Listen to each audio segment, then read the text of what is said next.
I threw the holy sword into the air, then dropped to one knee and let it pierce through my spine. The monster was about to come up and take the sword, but the next second, my body started turning to stone, weighing 1,000 pounds. I finally crushed the wooden bridge and sank to the bottom of the lake. In the old days of Middle-earth, humans and wizards lived in peace for thousands of years until the Dark Wizard killed the King of Mages and brought the staff back to the Sacred Tower. He unleashed the sealed dark force and gained ultimate power. Luckily, the wizard Merlin stole the staff and forged it into the Sword of Kings. Soon after, the Dark Wizard brought his army of beasts and attacked the gates of the kingdom. He unleashed powerful dark magic and easily destroyed the towering wall. The kingdom soldiers couldn't fight back. Human flesh and blood stood no chance against these massive beasts. Just as the Dark Wizard was about to break into the city, my father, King Uther, grabbed the Sword of Kings and charged alone to face the Dark Wizard. He gripped the hilt with both hands, and blue runes flowed along the blade. The terrifying dark magic shattered in an instant. After the Dark Wizard was killed, the fierce beasts immediately lost consciousness and fell off the cliffs.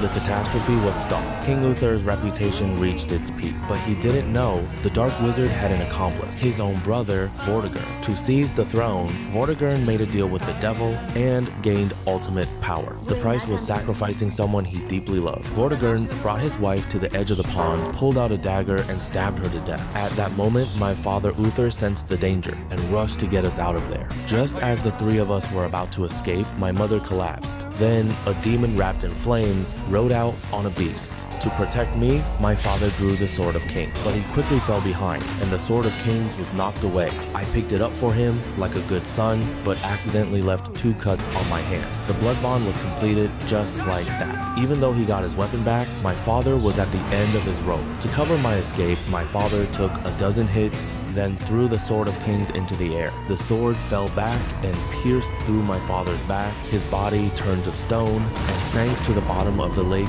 with the sword. At dawn, the small boat came out from the river's hidden passage, and only young me was left inside. I was taken in by a kind prostitute, and from then on, started living at the bottom of society. At first, skinny me was always getting picked on, but luckily I had a master who knew Kung Fu. Under my master's guidance, I gradually grew into a man. Meanwhile, Vortigern was also rebuilding the Sacred Tower. The higher the tower, the stronger his power. Just as it was about to be finished, the Sword of Kings appeared again. Soon, a folk legend spread. Whoever could pull out the Sword of Kings would become the king of this land. Vortigern knew how powerful the Holy Sword was and ordered a nationwide search, making all young men come and try to pull the sword. Before long, I was escorted by soldiers and brought before the sword in the stone.